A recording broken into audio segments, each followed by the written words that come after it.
So without further ado, Professor.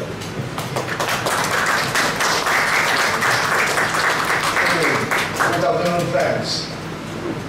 So welcome home. This is your home.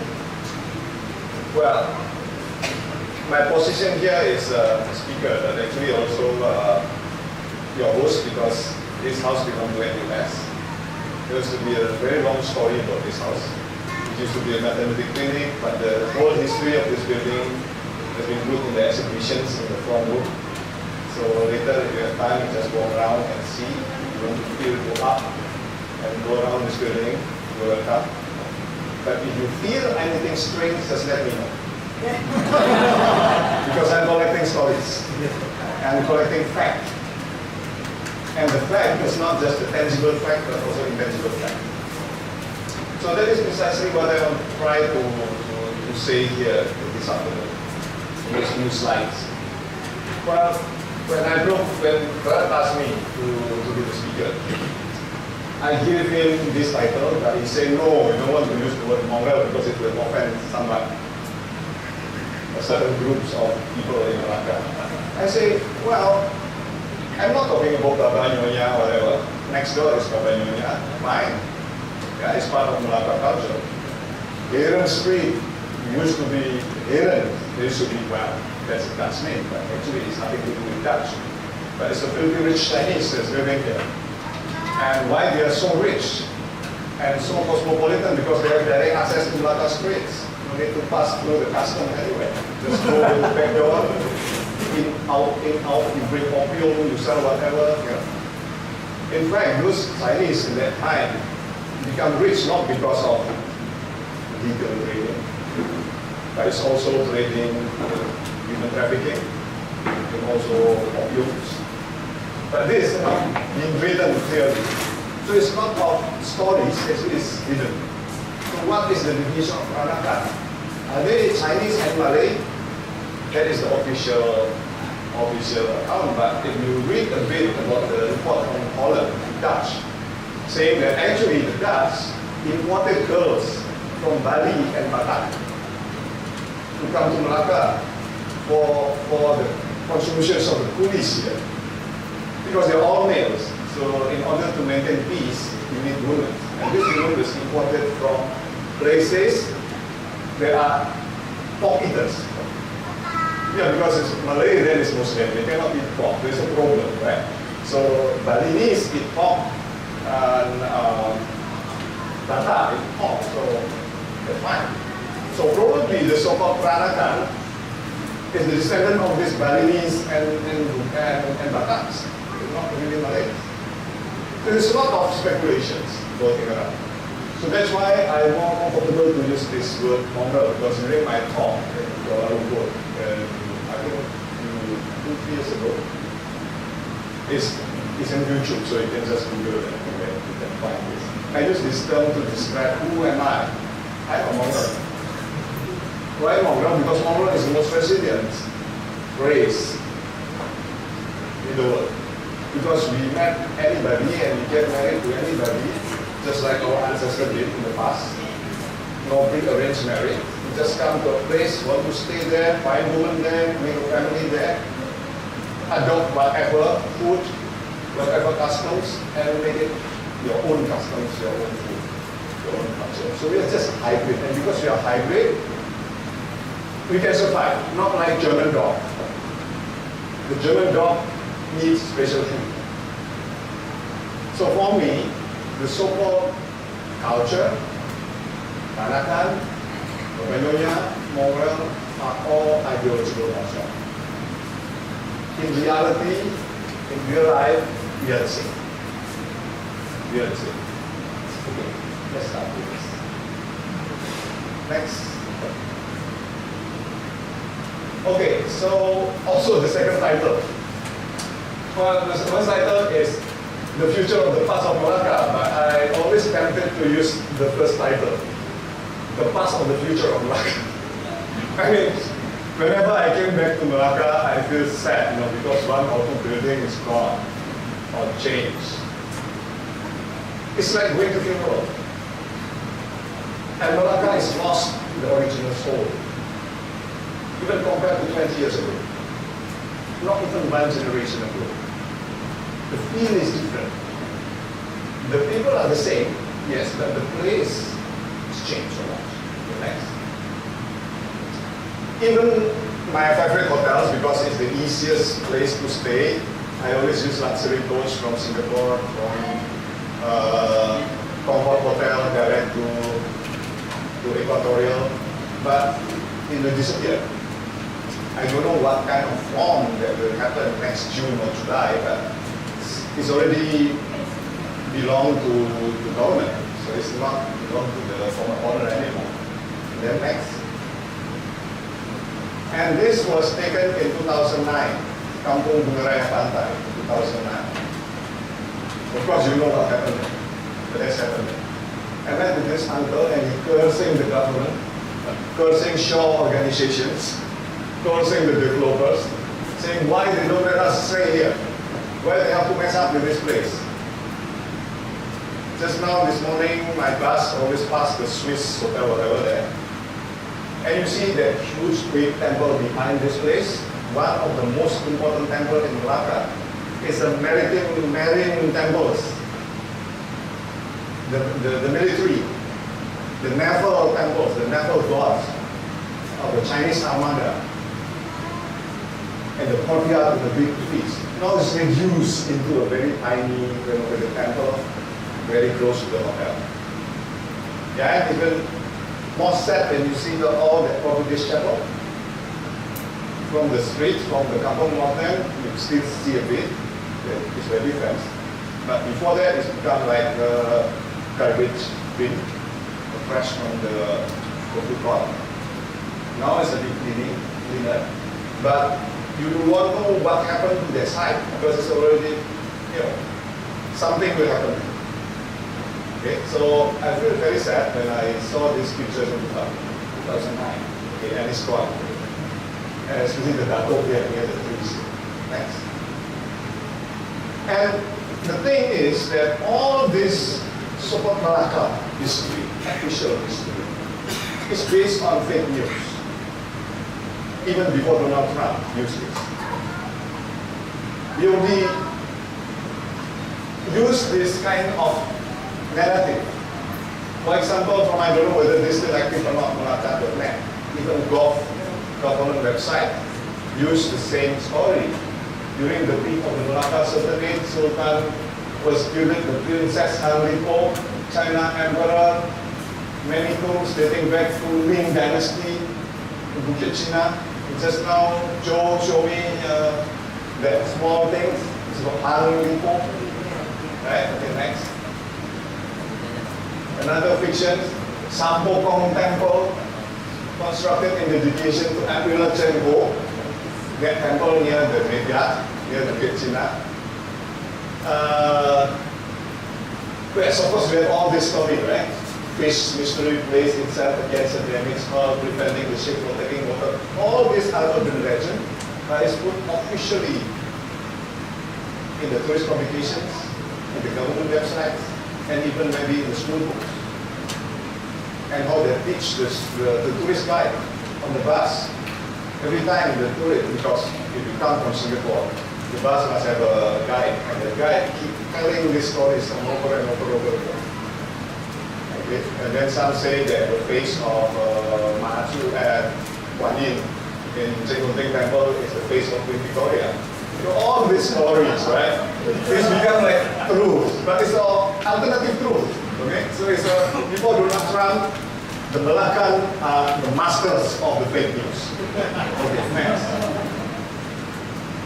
The King well, Hanlipo well, Perigi Raja. It's very good to have Hanlipo and Perigi Raja. Even they put date here, 1459, under the royal command of Sultan Mansur Shah, Hanlipo, whatever, blah, blah, blah, okay. It's from Melaka, Gulf, Malaysia, okay. The next. Bukit China, Chinese empress arrived with Princess Hanlipo. She was sent to Melaka by the emperor to marry, blah, blah, blah. Bukit China is the largest Chinese cemeteries of South China, with many of the tombs dating back to Ming Dynasty. Okay, next. And this is actually is the source. if you want to find the original source, where all this fake news came from, you have to refer to, well, at least Malay annals. Even Malay annals is not just 100% can be trusted because it's also constructed story. It's similar in China. If you see the record from the Ming Dynasty or whatever, the writer cannot say whatever the truth is because the emperor will cut his head if he's saying something that is offending the emperor. Same thing. But here, Bandahara Paduka Raja ditetapkan Sultan Mansur Shah putus kebenduan Cina, maka unsur pakai putih pun terbilang.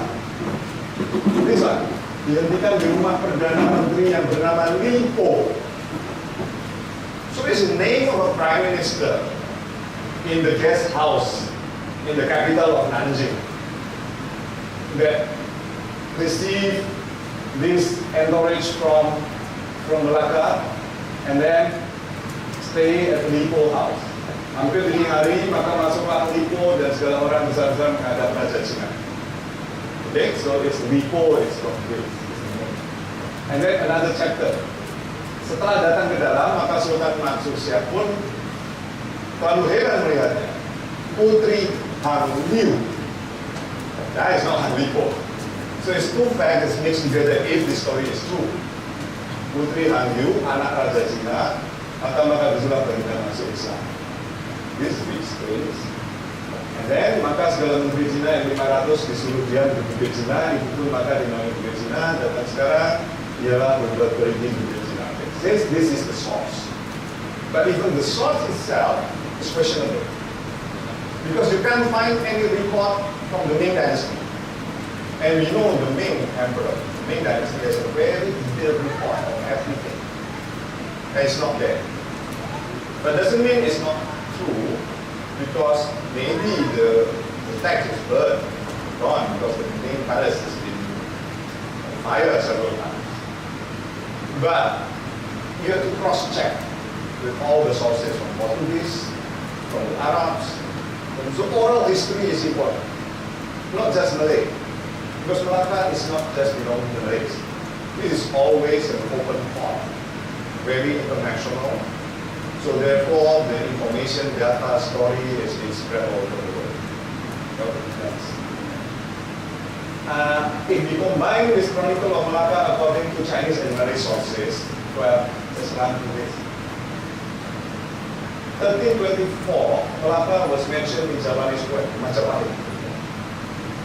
So at least the name Melaka has been in Majapahit before, in 1324. Next. And then 1360, Melaka was mentioned as a list of Siamese dependency. So it's in the Ayutthaya court. It's already mentioned the name Melaka. Next. And then, of course, the story of Parameswara expelled from Singapore. So it's not run away because he just murdered someone, the dependency of Ayutthaya, it's in Temasek. So that's why he was fugitive. He's a criminal. So he came here from Singapore and came to Melaka, dependency of Siam in 1393. 1403, this is another source from Chinese, it's from Makwan. Melaka population was around 2,000. So the road compound was built on the hill near the harbor on the mouth of Melaka River. Rumah Panggung clustered at the base of the hill, another settlement developed on the other side of Melaka River. There is no king nor kingdom. So according to Chinese source, they don't see the ruler of Melaka as a king. Because Melaka is just a facade, it's just a dependencies of bigger kingdom. And it may be Ayutthaya. Because Ayutthaya rules is coming from the Kelantan, Terengganu, and the East Coast, going down even to Temasek. So Melaka may be part of this Ayutthaya realm at that time. Yeah. Next. 1405, Parameswara is the main one. Parameswara was appointed as a king, but the seal was seized by the Siamese. Okay, so if you believe this version, means that yes, the Ming Emperor trying to win some favor by giving him a title, but the seal was taken by the official ruler, the real power here, which is the Siamese. Next. And then second missions, the tribute and present to King Emperor, where he asked for protection. He wants to be free from Ayodhya. So that's why you need a bigger boss. And you look that China would be one that can give them protection. Thanks. And then of course Jalan, as was said, visited on the third expedition to Melaka, reporting in ships after 2 days voyage, and presented Parameswara with official tablet to raise the status of Melaka and the So it's part of the political game. This is the one belt, one road of the 15th century. It's happening again now. It's just a repeat of history. Same, right? Okay, nice. And Parameswara, or Iskandar Shah, or Alexander the Great, because it's also a funny translation. This is a Parsis, Iskandar Shah, of Alexander the Great. And this name has become a very popular name for the kings, even in Southeast Asia. So you choose a title, it's nothing to do with Islam, but it's something to do with the Greek heroes. Next. 1414, Melaka officially accepted Islam as a formal religion. So it's getting very late. 1414. Next. And Cheng visited Melaka on the 5th expedition for 17. Cheng visited Melaka on the 7th or last expedition.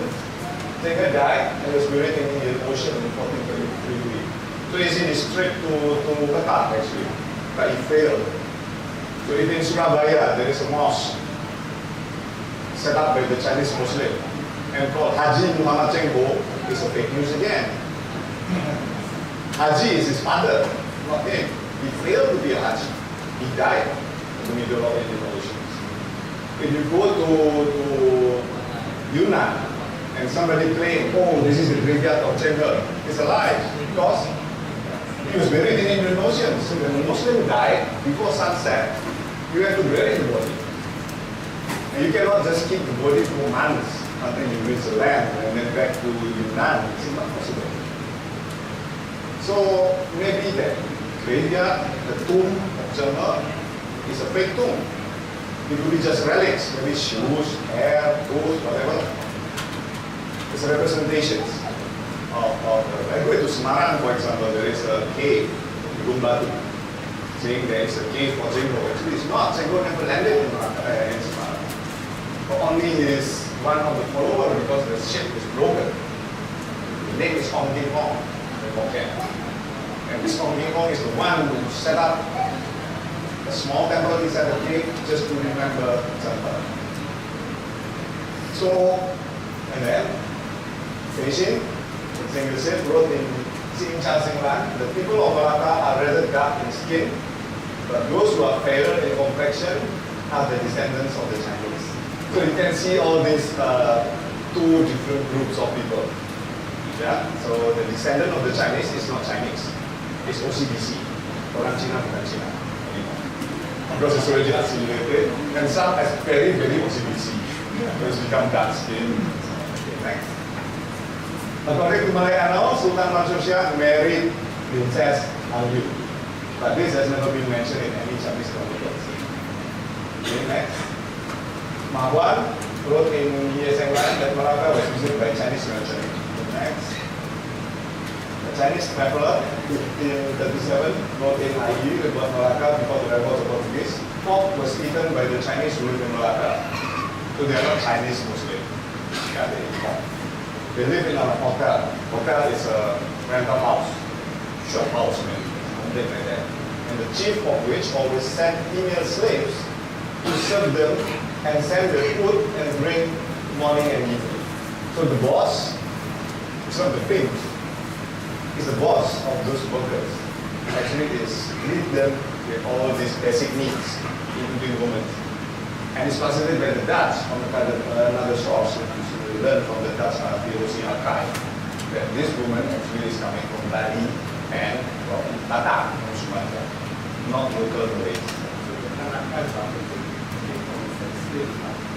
Maybe you need to do some DNA test and see whether you have connection with Bali or you have connections with people in the Toba area. And this is according to Portuguese source, the Melaka Sultanate, there are 4 Shah Bandars. Cheng is a port master. He's the governor and whoever, manager of this place, were appointed to have administration of justice in the case of foreigners. One of these was a Chinese. The second Sultan of Melaka, Sri Maharaja, married a daughter of the captain of the King of China. So maybe this Han Liu is the girl, the daughter of Kapitan China, your ancestor, Joe. Right? One of the Kapitan here, right? And they have a daughter and they married a local king. That may be the more logical explanation. And because the Kapitan China was appointed by the Emperor of China, then people assume actually this girl is also daughter of the Emperor of China. And this real daughter of the Emperor of China, the surname cannot be Han. Right? Ming, Bing, whoever, that is the name of the Emperor of China. So Han is a local name. Han Chuan, Han Cepat, Han Lepiu. Chu, right? Chu. So it will be Chu.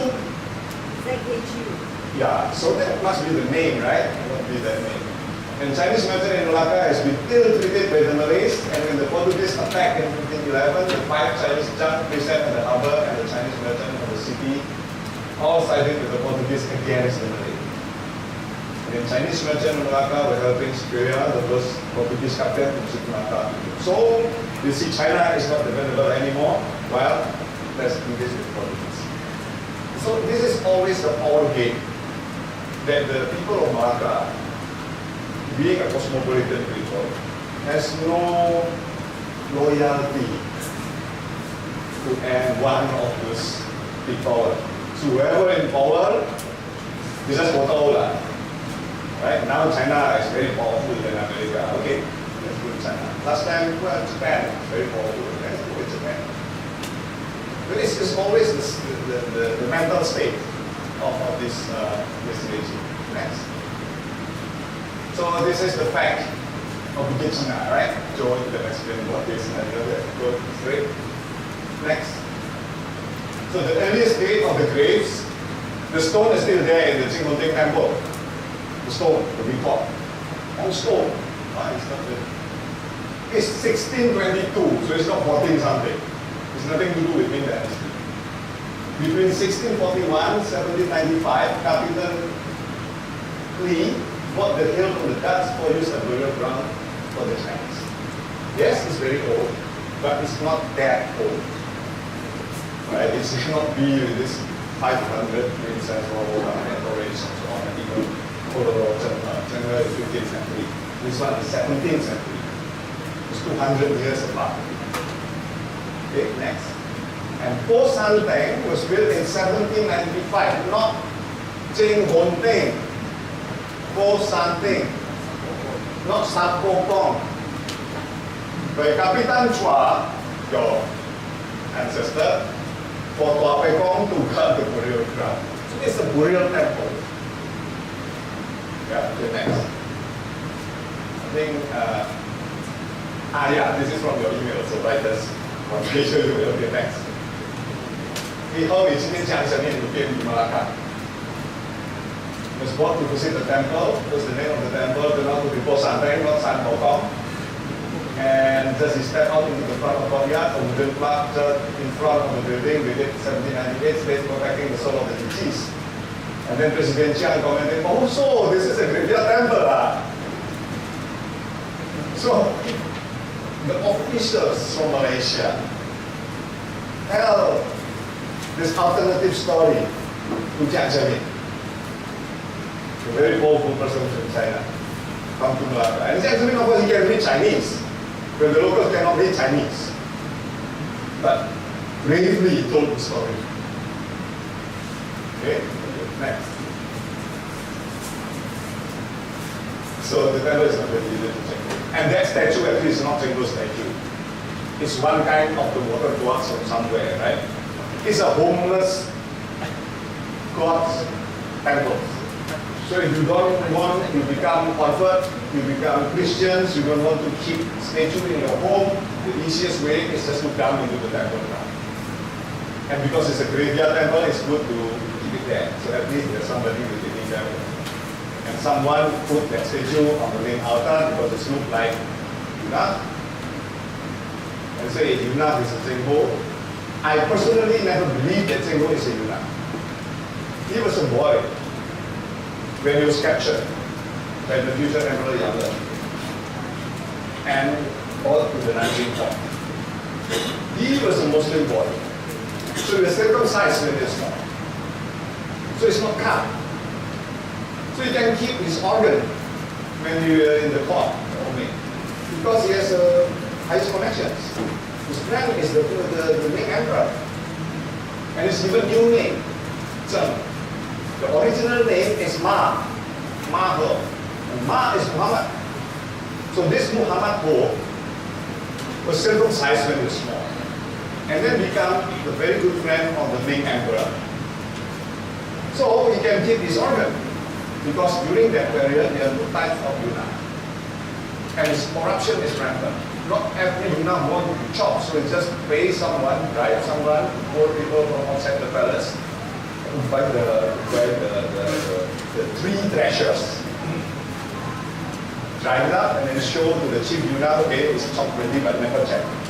It's very easy, like, you don't need to open this as long as you pay only a tile of gold. And then they can keep their things, and then the scandal was horrible. So there is a book research specifically for the Yunnan in China. And some family in southern Thailand claim they're a descendant of Cheng. And according to report, Cheng Ho's voice is very manly. It's not that easy. I mean, he's still able to produce something. And he's very powerful general. He's admiral. Right? So, okay, but we have no proof of it. So, a real story about next. So, fictions. Convinced by the fact that most of the ancient ports are located at the river mouth, it is believed that the ancient Guangzhang could be sited on the present location of Cheng Cultural Museum. Oh, this is a modern one. After 3 years of intensive research, many convincing evidence were found, including relics found in the original house and dug up in the ground, including a well with a very strange design that is claimed as the very high rank belong to high rank officers. Detailed description of the evidence can be obtained at the book Cheng and Melaka, written by Mr. Van Tassen. Okay? This is also a fake story. And there is no such research. There is no digging, it's only demolitions of several shop houses to build the Cheng Cultural Museum. And not just that, but also like the tentacles, because you need a lot of space for his business, right? The hotel, spa, ceramic collections, whatever they do general. Because he want to capitalize on the 600th anniversary of Cheng voyage to Southeast Asia. And he's a good friend of Gavin Menzies. And you know who Gavin Menzies is. One who wrote a book that Cheng going around the world. And he's not the one who wrote the book. There's 4 shadow writers paid by Bantam Books to create the story. Right? And then it's promoted by Felix TV Hong Kong as a propaganda. And supported by China money at that time, during the Hu Jintao period, to push the agenda of one belt, one road. So that is the truth. And the launch of that book was carried out in the Admiral Nelson in London by Gavin Menzies. So Gavin Menzies is never able to write anything. He just had some funny ideas here and there. So actually it's like Da Vinci Code. Right? So when you read that book, you must consider yourself reading Dan Brown books. It's not history. But Bantam book put the category history for that book. And it's attacked by Jeff Reed, my good friend. And Jeff Reed and Captain Summers who can also testify in Malaysia about all this fact. And that book actually, 20% of that book was plagiarized from different research, from different people. So all this very scandalous, but Jeff Reed unfortunately was promoted. So you know the story? it's become a bigger political issue because it's involving big names and of course the stories. So this is one chapter from that book, Cheng Organization Museum. The original Guangzhou covered in area approximately 10 acres of lowland opposite the Malay Sultan Palace, shown in the pink map. So someone draw this map and put it in a book, not just one book, but also book in the academic papers. Put in the book with ISBN, but not peer reviewed. And that book is one big volume published by the committee of the 600th anniversary of Cheng from Yunnan province. And the original book is without the chapter about Melaka, only a chapter about different countries and written in Chinese. But then he came to China and then offered himself to be a English translator and inserted a chapter on Melaka and put the pictures and this map and everything of that chapter in the English edition. So if you compare these two, original edition and English edition, you know where is the fake one, and when and who did it. Next.